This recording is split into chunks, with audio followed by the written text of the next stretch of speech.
Thanks, Mr. Chairman. Thanks to you and to Senator Roberts, Senator Franken, and other senators and the staff, all of those who've worked on this. This has been a good process. The outbreak of fungal meningitis was a nightmare for Tennesseans.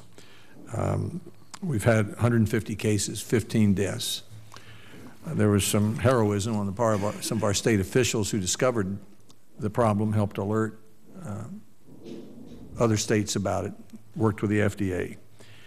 When we met to discuss this in November, I made it clear that I have a single goal here, or at least a primary goal, and that is to make sure who's on the flagpole, who's accountable, to eliminate any confusion about responsibility.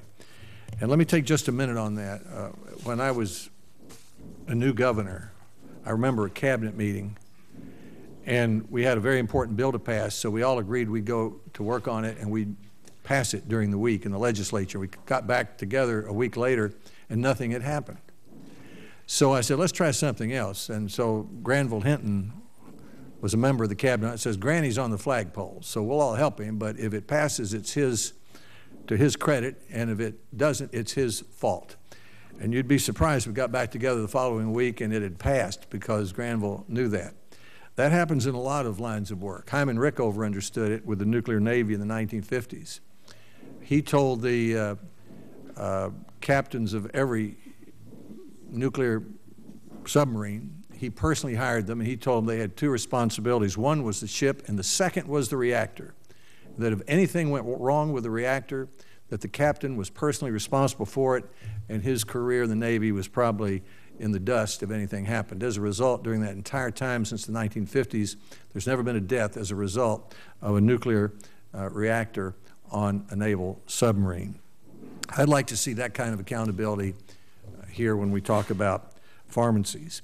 We've developed a bill working with FDA, pharmacists, doctors, hospitals work together, very many members of this committee, that passes that test, that tries to set clear lines for who's in charge and when they're in charge. And I hope to hear from the witnesses today what they think about this and how we can improve it. To very briefly summarize that, it creates three categories. One is the traditional drug manufacturer. FDA would continue to regulate that. The second category is a new category, defined as compound manufacturers. These are businesses that make sterile products in advance of a prescription and sell them across state lines. They fill a need when the products made by the drug manufacturers need to be tailored or combined for certain hospital patients. Hospitals increasingly turn to compounding manufacturers to make those changes to the drugs. This new category of compounding manufacturers will be regulated by the FDA. The third category is the traditional pharmacy, defined as pharmacies that compound non-sterile products such as lotions or only sell in their state or receive prescriptions before beginning the compounding. States will continue to oversee and regulate these traditional pharmacies.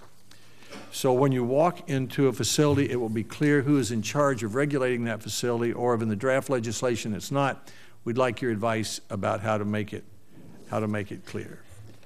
We heard a lot in our discussions, some that we expected to hear, some more than we expected. For example, we heard more than we expected to hear, I think, about drug shortages. We've tried to address that, and we know that compounded products are not the answer to drug shortages, but we don't want drug shortages, and we want to deal with that if we can. There are a number of other suggestions that we heard that we've tried to incorporate.